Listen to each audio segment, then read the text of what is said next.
Now, the official Suncoast weather with ABC7 meteorologist John Scalzi. So we're looking at temperatures across the region that are warm already. In inland areas, we're approaching the mid-80s, 86 degrees in Arcadia, 85 in Wauchula, 86 in Mayaca.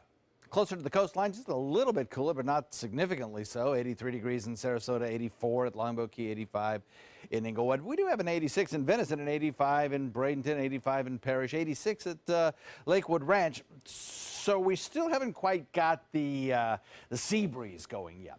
We need a little bit more sunshine, and I think we will. We're going to get a peek at the sunshine. We're seeing some breaks in the clouds, particularly down to the south here. Now, this looks like the cloud cover is evaporating actually a lot faster than it actually is, because on this imagery, we're switching from infrared heat energy, which we had during the overnight, to actual visible reflected light from cloud tops. So we're getting a little bit more detail in these last images, and we are seeing some breaks in the clouds. So I think we're going to see some sunshine popping up here pretty soon. Getting a little bit of activity on radar now. Rain chance, about 10% for the next couple hours. It really doesn't get cranking until later in the day. Almost exactly the same thermodynamics as yesterday. We'll get the sun starting to heat things up. We'll develop a bit of a sea breeze. We'll start to provide the lift. We'll start to get that moisture wrung out, releasing its heat, producing thunderstorms.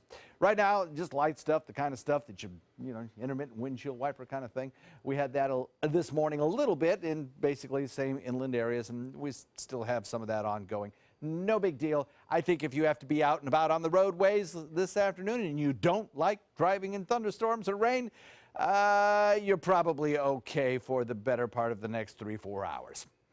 We do have some areas shaded in this kind of light green throughout the deep south, mid-Atlantic, down into the Florida Peninsula. That's just standard thunderstorm possibilities. Back to the west, we do have a much better chance of stronger, severe weather, tornadoes, hail, gusty winds, that sort of thing, and that extends all the way down into Texas and all the way up into the western Great Lakes. So if you're traveling today, that area of the country could have delays. Minneapolis, St. Paul, Milwaukee, all the way back into the Dakotas. It could be big problems in terms of air travel. For us, though, I think we're okay. It shouldn't be too bad. High pressure, the dominant feature, brings us a nice easterly wind flow, takes those showers that build along the sea breeze front and moves them out into Gulf waters. Everybody gets a chance of rain.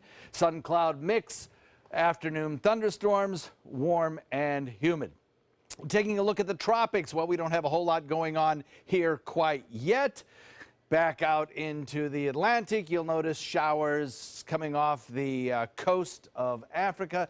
They tend to kind of dampen out as they get into the center part of the Atlantic. The reason for that is we have some very high shear, the tearing, ripping winds that you see that tear these systems apart before they get a chance to really develop.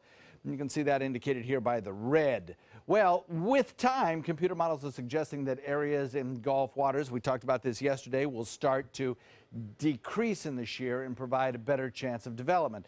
Longer range computer models continue to suggest that by this time next week, we may have a low developing out in the Bay of Campeche, or maybe even in further north in the Gulf waters. We'll see.